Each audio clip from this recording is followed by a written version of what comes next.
ফুলকিকে বাড়ি থেকে বের করে দিতে চাইলে রোহিতের কাছে জব্দ হলো হৈমন্তী।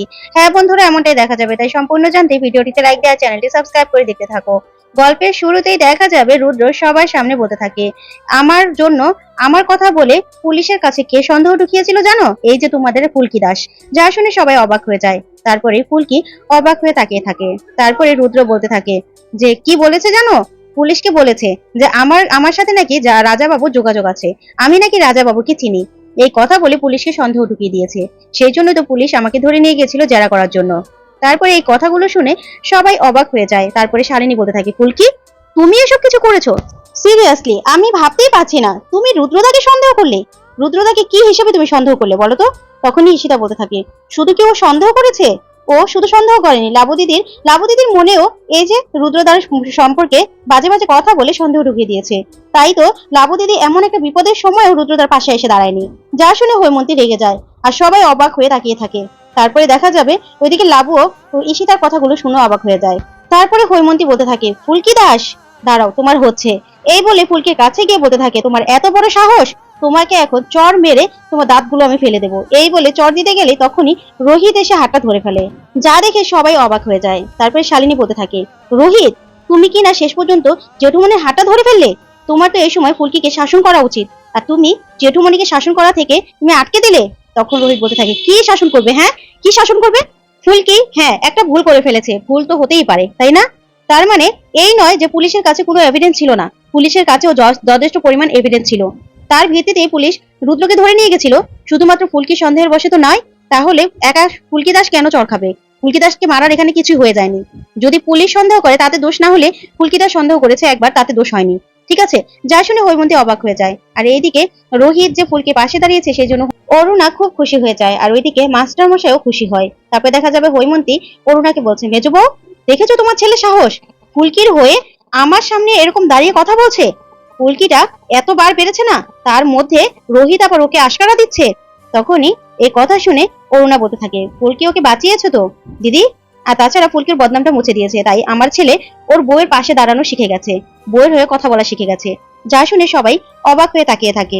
ওইদিকে শালিনীও অবাক হয়ে যায়। তারপরে দেখা যাবে ফুলকি হৈমন্তীকে বলতে থাকে, কাকিমণি বিশ্বাস করো, আমি শুধুমাত্র আমার সন্দেহের কথাটাই বলেছিলাম, আর কিছুই বলিনি পুলিশকে।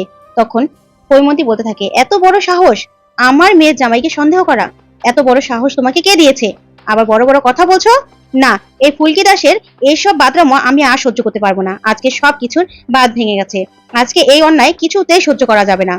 মাস্টার মশাই, তখন মাস্টার মশাইয়ের কাছে গিয়ে হৈমন্তী বলতে থাকে, মাস্টার মশাই আমার মেয়ের জামাইকে এত বড় অপমান করেছে ফুলকি, ওর জন্য পুলিশ থানায় টেনে নিয়ে গেছিল রুদ্রকে।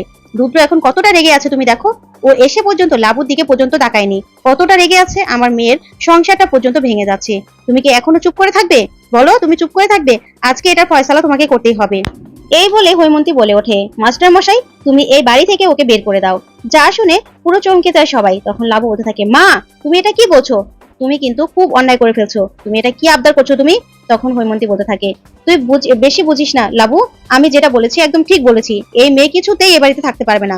এই মেয়ে যদি এ বাড়িতে থাকে তাহলে এ বাড়ি ছেড়ে আমি চলে যাব।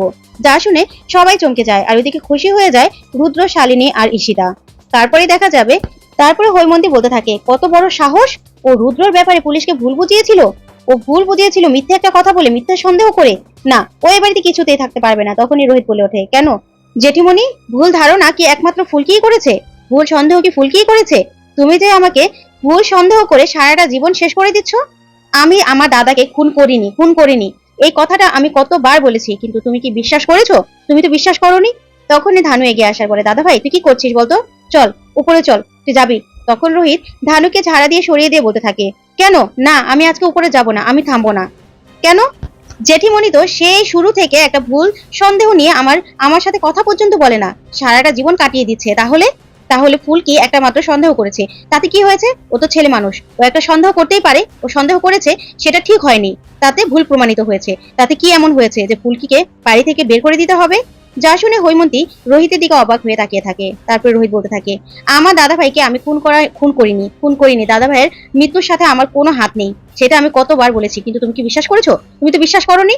তাহলে তোমার সেই সন্দেহটা যদি ঠিক হতে পারে আর সেই সন্দেহটা যদি তোমার মনে পুষে রাখতে পারো, তাহলে ফুলকি দাস কেন নিজের সন্দেহটা প্রকাশ করতে পারবে না? ফুলকি দাস কোথাও যাবে না, ফুলকি এই বাড়িতেই থাকবে।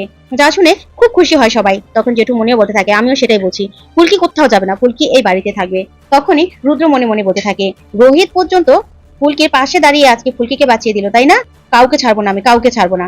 তারপরে দেখা যাবে হৈমন্তী এই কথায় খুব রেগে যায়, কিন্তু কিচ্ছু বলে না। তখন রোহিত এগিয়ে যায় রুদ্রর কাছে, এগিয়ে বলতে থাকে, ভাই তুই মন খারাপ করিস না, ফুলকি একটা ভুল করে ফেলেছে, ওর ভুল বোঝাবুঝি হয়ে গেছে, তুই তার জন্য ক্ষমা করে দে ফুলকিকে।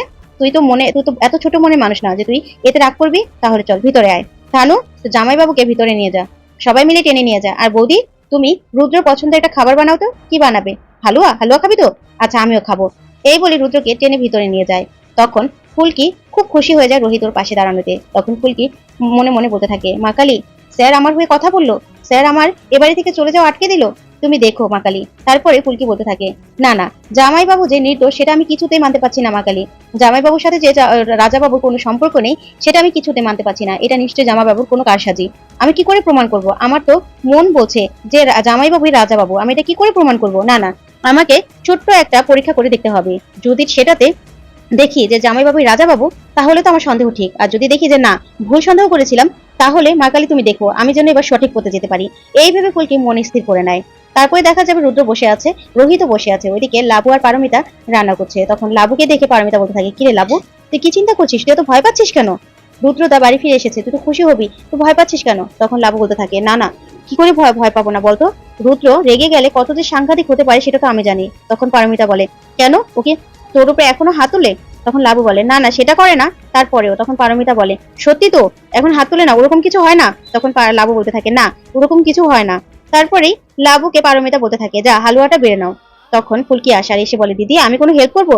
কিন্তু লাবু ফুলকির সাথে কোনো কথা বলে না, আর ফুলকি তাতে মন খারাপ করে। তারপরে সেখানে অরুণা এসে দাঁড়ায়, আর হৈমন্তী এসে লাবুকে বলতে থাকে, লাবু, রুদ্র ওখানে বসে আছে, যা তুই রুদ্রকে খাবারটা দিবি, ঠিক আছে? রুদ্রর রাগ ভাঙানোর চেষ্টা করবি, দেখছিস তো রুদ্র খুব মন খারাপ করে বসে আছে।